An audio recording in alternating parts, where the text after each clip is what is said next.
Welcome to the Heads Together podcast.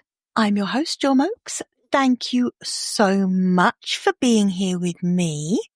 I am so thrilled to have one of my favorite guests back again a year after she first came onto the podcast. I am so thrilled that Geeta Sidhu-Robb is joining me again. Geeta is just flipping phenomenal. If you haven't listened to the first podcast that she came on a year ago, when she first started her global movement, WCorp, or the Womanist movement, then do go and listen to it. I'll put a link below to the show notes. Geeta is incredible. She's a 5-time winner of the Entrepreneur and Businesswoman of the Year award. She developed a really successful company called Nosh Detox back in 2008 after her son was born with really severe food allergies. He had like eczema and asthma and anaphylaxis. You'll learn this about Geeta. She is one of those people where presented with a set of challenges of any kind, she will just be like, right, okay, let's do something about that then. So she formed this company, Nosh Detox. Absolutely amazing. She built an incredible reputation in the health and nutrition industry. One of her first clients was Gwyneth Paltrow. That's the kind of caliber of people that Geeta works with, right? And she retrained from being a lawyer to being a health and wellness coach in 2014. And over the years, she has built up this roster of world famous clients. Honestly, I mean, she counts among her clients the Duchess of York, Sarah Ferguson, amongst many other incredible people who are doing amazing things. So Geeta has always been an activist. She's just that kind of person. She's an activist through and through. She actually helped run the Chair Open Britain, the largest political lobbying campaign in the UK against Brexit. And she organised protest marches for up to like 1 million people at a time. She's amazing. Now, about a year ago, Geeta launched the Womanist movement. And this was around the time that I first met Geeta. It was such an exciting time. And the B2B element of the Womanist movement is WCorp. And WCorp is a movement to certify companies that create safe and supportive workplaces for women to succeed in. It's literally a global movement that is creating change at ground level. And it's helping make workplaces a completely level playing field. And I am so proud to share with you that back then when Geeta was just launching this movement and was just bringing WCorp to life, my company, Unapologetic Business Limited, became the first ever company to be certified globally. So proud of that. And I'm so proud of Geeta and everything that she has done, the work that she has put into bringing this movement to life and to being invited back to the UN again this year as a delegate to speak about WCorp and the Womanist movement. It's just phenomenal and you are going to love her. If you listen to the first episode that Geeta came on, you're going to be excited to get this update. So yeah, Geeta is just one of those women that is incredibly inspirational. And I will absolutely put all of the links that we need in the show notes below. But for now, enjoy this conversation. Welcome to the Heads Together podcast. I'm Jill Mokes and I am obsessed with cutting through the noise when it comes to growing your business. Each week, via intimate coaching conversations and inspirational stories, I share what it really takes to get the results you want in a way that feels right to you. I am all about attracting higher ticket opportunities, building authentic relationships, and creating the abundant, full-fat version of your dream business. I mean, how many of us have beavered away creating a light version of what we really want? The thing is, I honestly believe when you're outstanding at what you do, there is no limit to what you can achieve. So, are you ready to put our heads together and make it happen? Let's go.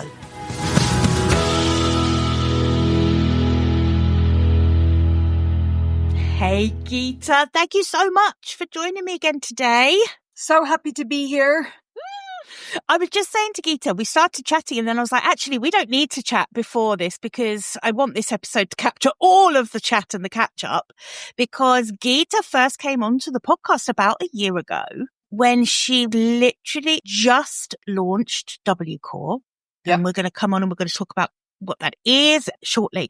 But you just launched it. And actually, you just had the call, hadn't you, to go and present about it at the UN? Yeah, and I'm sure if you listen back to that episode, there's a real screech of fear, panic that's going through that entire conversation. There was that sense of, oh my fucking God, what is going on? It was such an exciting time. I know that when the press release dropped, I had to put my head in between my knees. And you hear about people doing it, but I've never physically had to do it, but I couldn't breathe. I'm not surprised. Yeah, I was traumatized. To be fair, that hasn't changed. I'm still it came this year as well. And I was still very similar. It was super close. And congratulations, by the way, for the award you won. Can you just share with us? I know it makes you feel awkward to someone else say, tell us how good you are. Tell us all about your award. Well, the thing is, it's my baby. This one, I've never understood people who go, well, my business is my baby. I have babies. I have children, and after them, I have cats. So, but WCorp is a little bit my baby. Before we start this conversation, I should say how amazing you are, Jill, because you were our first ever certified company. And that just takes somebody. Sometimes you need just one person to believe in you. Ah. And you were that one person for me. You were the proof. You were the living, you were the first money I ever took for WCorp, which in 10 years, we're going to look around and go, what the actual fuck? But I want to thank you so much for that, because you are so generous in coming forward in support and help. And, I'm putting money where your support is. And I am deeply grateful. And I'm here for you forever, whenever you want anything, because it's a big deal. Goodness, Geeta, thank you. But, you go around saying to people, I'm just going to start a global movement. It's not like people go, oh, that's a great idea. They're just like, are you all right there? Anyone okay in there? You didn't do that. You just showed up to support. Absolutely. Because, shall I tell you why though? Because from the day one, when you started talking to me about this, my first thought was, how is this not already a thing? Right. And we said the same thing, didn't we? I can remember you said this as well. It was like, how am I just doing this now? Why has it taken all this time for someone to actually do this? But it's because what you said just now, not many people go around saying, I'm just going to start a global movement. Right? But you're the woman who does say it, does do it. And so you do inspire other people to show up too. I mean, that's why I was so grateful to you for coming back on the podcast. I know how busy you are, but it's really important for me that we get that where you were when you just decided to do it. And then everything that's happened in that last year in bringing this to life. I think it's so important for my listeners to hear that you can have a big dream, a really big goal, a big idea, and you don't have to listen to the people who tell you it's unrealistic or not doable for you. You can just put one foot in front of the other. No, I agree. But I want to say something else in praise of you. I also, about 3 months ago, I seem to remember it was early January, you sent an email out going, have a coaching call. I was like, yeah, I think I will if you don't mind. So I rang you up and I messaged you and said, can I book a coaching call? And you're like, yeah. And I was like, okay, I needed to get perspective on what I was doing because I was so deep in it and you were super helpful. So if anybody's listening and you need perspective, book a call with Jill. Coaching is about coaching. It's not about whether the other person's trying to run the world or not run the world. And you just literally were fantastic. You stepped up. You didn't go, oh, don't be so silly. You really helped me. So I would like to say that. Thank you. I will take that. You're so welcome. When I started this, I had a goal, which was it's my 5th startup. They're painful. They're agonizing. They take so much effort and work, and they're such heavy lifting. And I knew that I wanted to get through some of the heaviest bits and just truncate them into as short a time as I possibly could so that I was like, I need to get from here to here in a year. How fast can I make this happen? And it's really funny that, Fathom AI, the AI transcript service. Oh, what? The thing that follows me around wherever That I one. go and like butts into all of my conversations. Yes. That butts into all your conversations. They sent me a message at the end of last year saying that I was one of the top 7% of Fathom users last year. Bloody hell, Geeta. What, because of the number of conversations you have had? Yes. Oh my God. Please, everyone listening, you know, when you get sick to bloody death of me saying, have more conversations, make more offers as the secret to growing a business, right? Please listen to that. That's what it takes to build a global movement. Literally, get your hands dirty, legwork, have the conversations. I worked so hard that I found myself saying to my team, I don't know how to do this bit because I can't work any harder. And I have an enormous capacity for hard work. And I love what I'm doing. So it doesn't feel like pain. Yeah. And I'm having to fund it by being a coach. You know, I'm a business strategic coach and that's what I do. Right. And that's how I fund it. So I'm having to do both, you know. It was such hard work. But the joy of it is that it actually paid off. I'm actually at the stage now, I'm still doing frigging 8 to 10 hours a day, but it's because I'm traveling almost 2 to 3 days a week. So I'm putting my entire work week into 2 to 3 days, which is really interesting, come to think of it. I should then try that as a regular thing. But yeah, come to think of it, when the traveling dies down, still just do 2 to 3 days a week. Perfect. You know, I'd have to know how to do that though. So I think that's a psychological issue. We'll get to that later. So just to say that it had this huge, huge heavy lifting. And to talk about the awards and kind of reverse how we got there, we suddenly woke up about 3 weeks ago and there was a message going, oh my God, we got an award. And we were like, that's so exciting. It was just after World Economic Forum. And then I was in Miami and then with this like 4 weeks ago, say, let's argument's sake. 5 weeks ago. And we were like, oh my God, that's phenomenal. And I was named something. I don't remember what it is anymore. Something like Equity Advocate of the Year or something. Yeah. Then we woke up the next day. This is Monday. We woke up on Tuesday. We got another email in from my assistant going, oh my God, we won another award. And WCorp got named Disruptor of the Year. Oh, that is the one that had your name all over it. Made me so happy. I could not have won an award I was more happy about. And the judge was really thoughtful about because usually you're just like, oh my God, I won an award. We actually were reading it. And he was like, the difference you've made in 1 year, the conversations that you're having that no one else is having in WCorp, blah, blah, blah. So I was like, oh, amazing. And then we woke up on Wednesday, we didn't get an award. And we're like, well, that's rude. We've gotten used to it now. What the hell? What happened? Very rude. So we were laughing about it. So then on the Thursday, I flew to New York. And then on the Friday, I spoke at the UN and I got a Brand Impact Award, I think it was. Yeah, Brand Impact Award. Yeah, on the Friday morning at the UN, which was, I mean, I knew it was happening because they gave me a delegate pass in January while we were just after the World Economic Forum. And I was like, great. And they're like, so, because the UN delegate pass is quite hard to get. Yeah. So last year, I thought, God, I hope they let me in the room, you know, and this year they were like, we're giving you a pass. Because last year I just didn't believe. I was like, we'll get there. And they'll be like, no, we didn't mean it. You know, they're like, we're giving you a pass. And I'm like, that's really great, but I'm not flying to New York for a delegate pass. Do what? I'm tired. And they were like, are you coming? And I'm like, yeah. Are you coming? I'm like, sure. And they're like, we don't believe you. So then they wrote to us and then they said, listen, we're trying to give you an award so you can also speak at the UN. Now are you coming? And I'm like, yes. I mean, I always was. Always was. And I had an amazing client. And it was really interesting because I have this amazing client who runs this phenomenal business. She set it up with £6,000 and she turns over 100 million and she's never even won one award. So I said, could I possibly, if you have a spare award going, can I nominate my client? And they were like, oh, and who's that? And I'm like, blah, blah, blah. And they went, yes. Yeah, so that was great. So my client, so then we get there and I'm more concerned about my client than I am about me because I'm like, I hope it's okay. I hope everything goes well for her. Because that fear you have when you've organized for someone to turn up. Yeah. So, and then we walk in and there's a huge UN flag and there's 400 people in the room and I'm like, oh, I'm going to throw up. I'm just going to throw up. I'm like, I love it, Geeta, because you are addicted to putting yourself into these situations. And I just love it because every time, and this is a lesson for all of us, isn't it? Every time we do that, we grow. Every single time we get that sick feeling, we grow another bit more. Well, I should be very, very grown in that case because it all terrifies me. So I mean, they're like, can you sit in the front row? I'm like, no, I'm really good. We're sitting on a table at the back of the room and God bless women. There's these two women I've never met in my life and they're both holding my hand going, you'll be fine. I'm like, oh, you'll be fine. I'm like, oh. They're like, you will be fine. I'm like, okay. You know.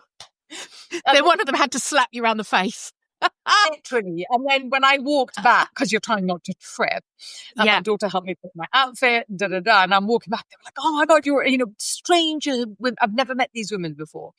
And then 2 weeks after that was the last one where I was nominated for Women Changing the World Award. Yeah. And I thought, that's quite a nice thought to have. Bloody hell. I think I'll have that. And then I couldn't turn up to the event. I couldn't do anything. I just ran in at the last minute for this award. Like, when you screech in at the last minute. I'm there. And I saw that the Duchess of York, her charity, the Sarah's Trust, which I'm on, was the sponsor. And then the Duchess of York was coming. And I had messaged her with the whole thing for the UN. She's like, "Oh my God, that's amazing." So I messaged her saying, "Are you coming to this award ceremony?" And she didn't reply. So for which I'm like busy giving her shit. And it turns out I sent it to somebody else, not her, which is another story entirely. But she turns up at the door and I'm sitting there and they're like, "Oh my God, the Duchess of York is coming." I'm like, "Oh my God, she didn't tell me she was coming." So the woman sitting next door to me, bless her, says, "Oh yeah, but they don't do that, royals. For security, they don't tell you they're coming." I'm like, "But she's my client." And she's like, "Of course she is. Never mind." Do you know what I mean? She's like, "Yes, they're there, dear. Don't worry." And I was like, I sound like a twat. Okay. So I'm screwing behind and she's at the door and she's standing like this and she goes, "Geeta, that's Geeta. Geeta's that, kind of thing. Why didn't you tell me?" I'm like, "I texted you. We're having this wild conversation." And she comes in, she says, hi, because she's wonderful. I'm her biggest fan. And she comes around, she gives me this huge hug. And she's standing there going, "You didn't tell me you were coming." I'm like, "I promise I texted you." And she's hugging me and we're talking. And I'm like, "They're waiting for you on stage?" Yes. Yeah. That's why I'm here. And she walks up and gets up on stage and she thanks the people that invited her. And she goes, "You did not tell me. But my life coach is in the room. You didn't tell me." And I'm like, "Oh my God, you can't do this." And my face must be horrified. So the woman sitting next to me, who was like, "Don't worry, dear." I love this. And she says, "Geeta Sidhu-Robb, stand up." And I'm like, "Oh my God." So I stand up. And she's like, "You got an award at the UN." So the woman sitting next to me is now filming me. And apparently I have double chins. Who knew? You mean she didn't get the good selfie angle? Rude. Duh. Rude. So she's, because her brain must be blowing up now because this random bloody woman who sat next to her saying, yeah, she was like humouring you. She was humouring, "Yes, of course, she's your client, dear." You never know who you're going to sit next to. The Duchess stands there going, "You just got an award, didn't you?" And I was like, "You mean the one tonight?" Oh, yes. Oh, yes, at the UN. She goes, "What was it for?" And I was like, "Can't believe you're doing this." And I'm like, I was the Impact Award, Global Impact Brand. I'm like, I did not know what I was saying. I can't speak. And I'm looking at her like, "You've just thrown me under the bus." She goes, "Well, that's amazing, blah, blah, blah." all this stuff. And I am absolutely I love dying. it. So I was like, it doesn't even matter if I don't win an award now, because that level of absolute generosity to call me out like that in front of a room of, you have to understand that I work with so many famous people. So few of them are generous enough to do that. And she has always been that person from the beginning. I just bloody love that. Is it recorded anywhere? Yes, I uploaded all this to my social media team and I gave other people access and somebody put it up on LinkedIn. Bloody brilliant. Right, everyone, I'm going to put a link to that in the show notes so that you can all have a good look, because I love it. That generosity that you just said, I think you and I are really similar with this. We give it, but we also really love to experience it too from other people. And it's just, God, it feels so good. And I think for me, that really sits behind WCorp and WCom, the whole womanist movement. It's really, that is the foundation of it. And I know we've talked a lot because we had to catch up. For anyone who's listening who isn't familiar yet with WCorp, WCom, the whole movement, can you just give us like the highlight reel of really what it is you've been working on over the last year in terms of what WCorp does? And you were very generous at the beginning and pointed out that I was the first company to be certified as WCorp certified company, which I am bloody proud of, to be quite honest with you. I'm not going to be humble about this. You're bloody right. I was someone who said, yes, I absolutely want to be a part of that, and made the decision really quickly. I'm so blooming glad I did. Let me tell you that. Yeah, if you could just like fill us in a little bit about WCorp.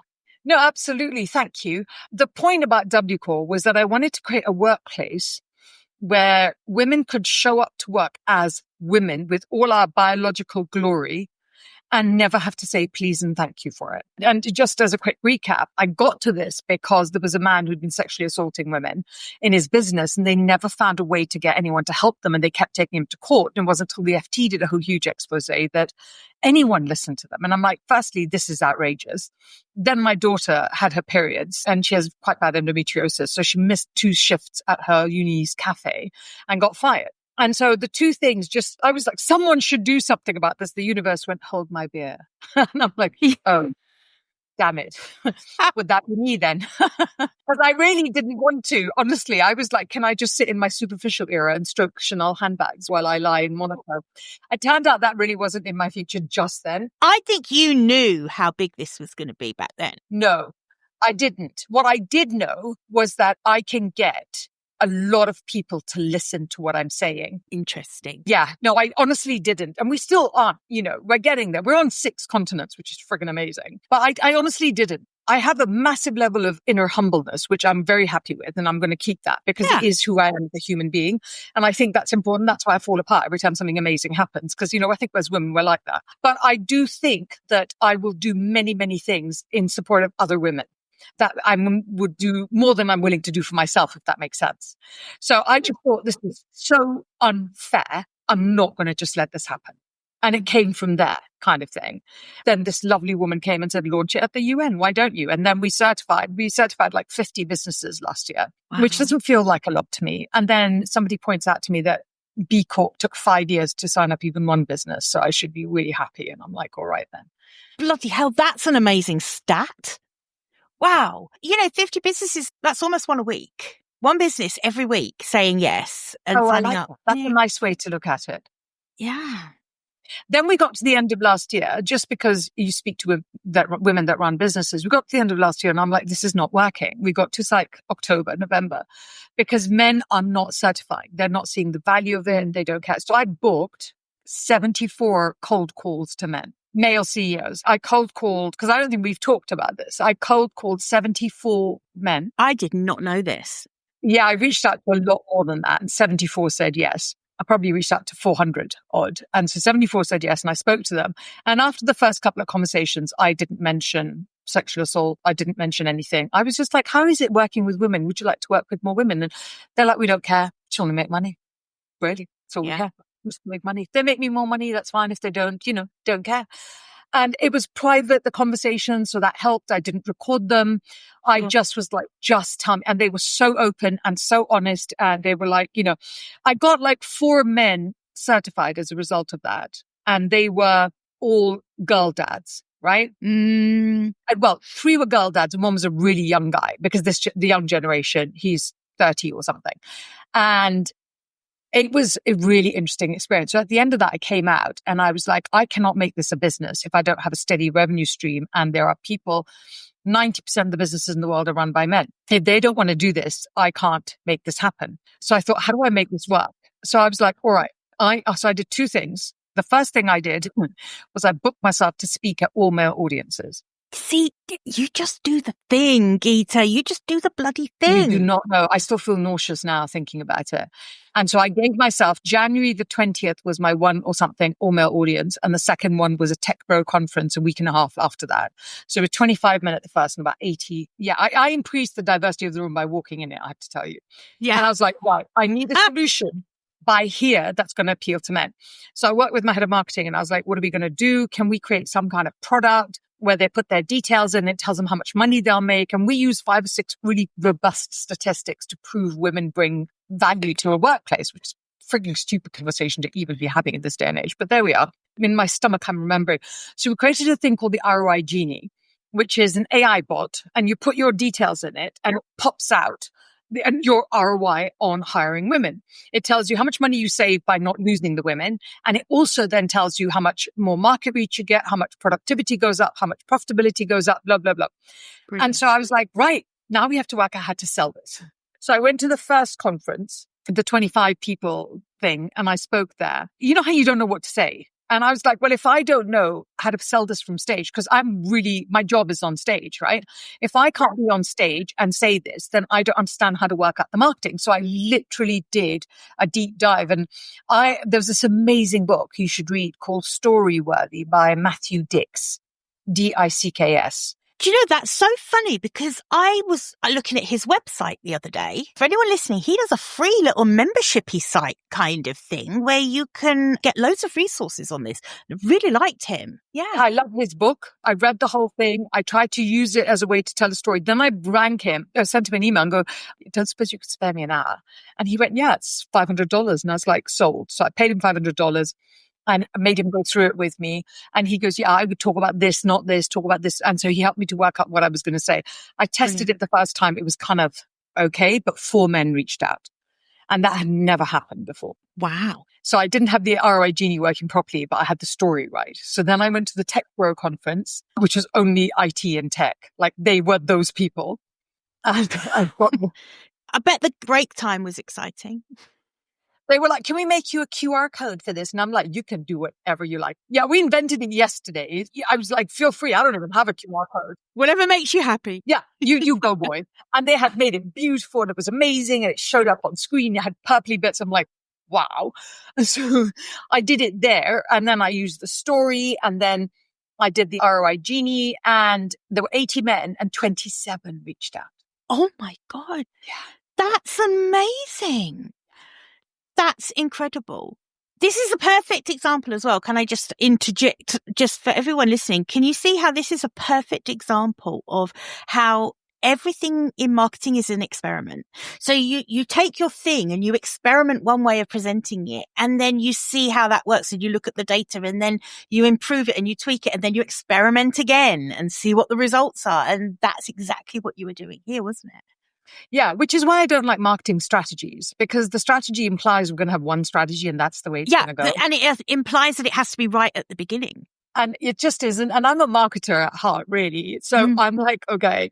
So that was phenomenal. We had like chief revenue officers coming in. And of course, that's the beginning of the story, because then it was like, how do we, only 2 of those led to actual conversations, introduction of WCorp, but they're 2 massive businesses. So one is being pitched to on the 29th in person.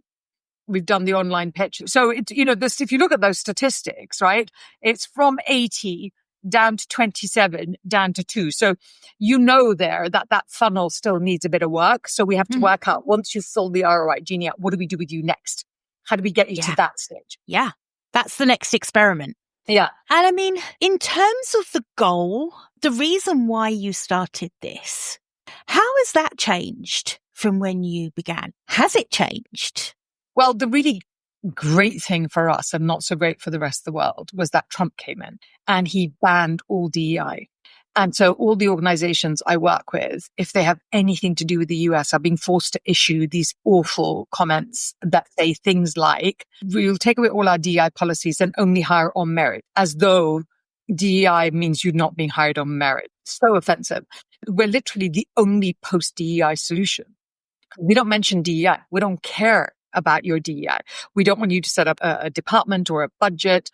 You need one budget to pay the license fee, which, as you know, is super reasonably. Absolutely. It's literally, if you're a small business, it's 250 quid. And then it kind of goes up based on your revenue. So that's all it is. So that's gone a little bit mental in a really nice way, because people are just like, oh my God. Hang on, tell me more about this. I'm still back to that place that if you have women-run businesses that are listening, please, please, please come to us and certify. There's 2 ways of getting, can I talk about how they can get involved? Oh, please, please, please.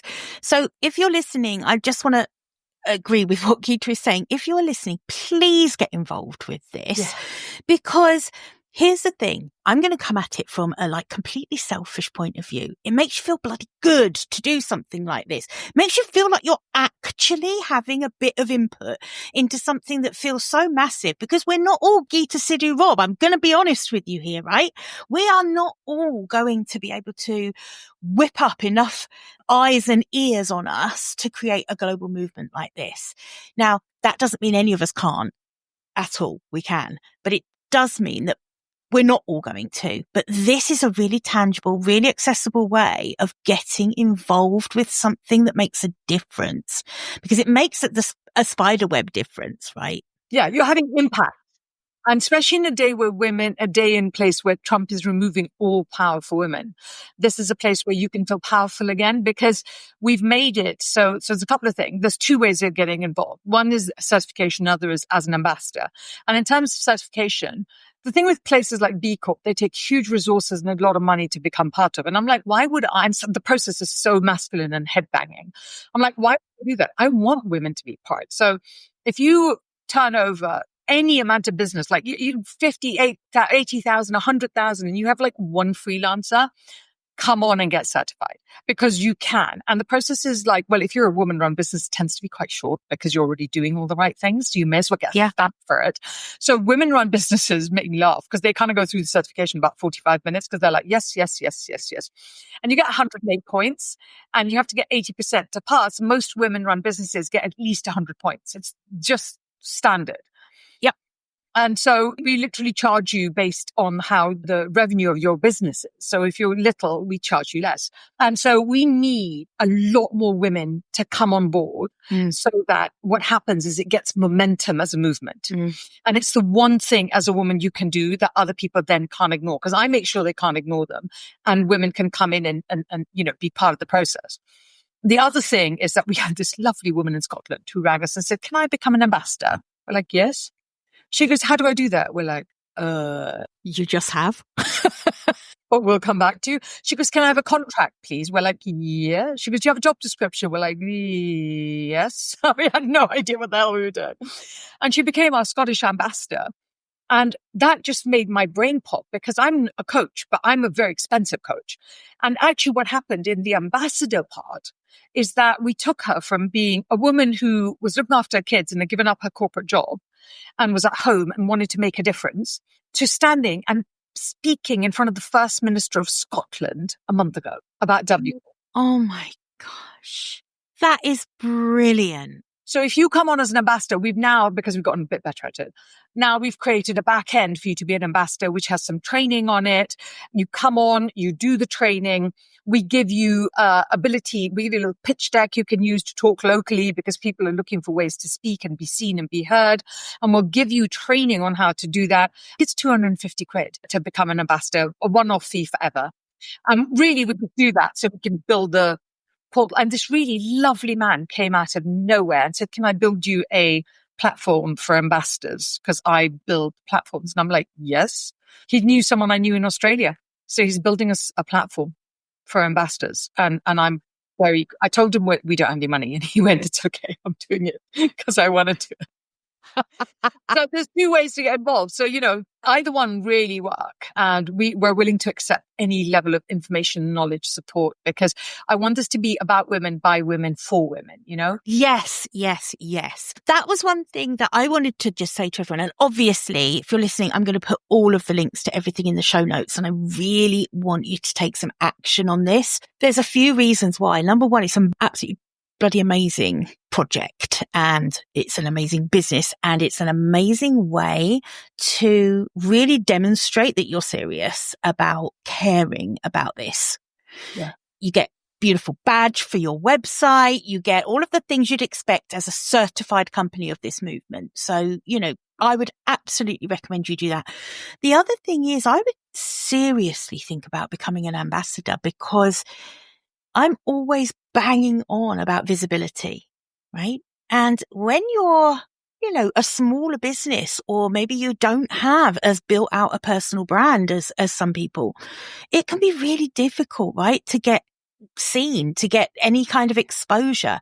This movement not only is good in and of its own right, but it's also handing you an opportunity to get more visibility for yourself. Yes. And that's fine. That is fine. Don't feel guilty about that. That is good. That is okay. As long as you are behind this movement 100% and believe in it 100%, don't feel bad about benefiting from visibility that you get on the side of that. No, but you should benefit. You should benefit from that. Absolutely. Yeah. Yeah. So I would totally look into that as well. And I'll put all of the links in the show notes. Geeta, I wanted to share a little mantra of yours because for me, this gave me a bit of goosebumps when I was reading it, but I know this is something that you kind of treat like a mantra, which is anything is possible. If you can see it, you can do it. And if you can dream it, you can make it happen. You have lived and breathed that over the last year. And I just wanted to really say thank you, first of all, because we just need more women like you who just do it, just get on and do the thing. But for anyone listening as well, this is so inspirational because Geeta isn't a magician. She's not like someone who has so much anything of anything. You do. You have so much of everything. But what I mean is you're a woman who just saw a need for something to change and then put one foot in front of the other. And it wasn't through huge donations. It wasn't through people giving you opportunities. Particularly, it was about you doing the legwork. It was you booking 90 odd calls with men to try and understand where they were coming from. It was you becoming Fathom's most used person. I think that is the best data point I think I've ever had. Oh, it's so not a compliment. I'm like, I really have to work less. But it's why you've done what you've done. And I think you are freaking amazing. And also, thank you for coming on the podcast. Anytime. Honestly, that's generous of you. I know how busy you are. And I really, really appreciate it. Oh, babe, anything for you. You know that. Anytime. You're the best. Thank you so much. Thanks for having me on. I'll see you all next week. I hope you enjoyed this episode and that getting our heads together this week has filled your mind with what's possible. If you love the show, would you do me a massive favour, please? Would you leave a 5-star rating on Apple Podcasts? It would really help me put more heads together, reach more ears and expand more minds. Until next week, bye for now.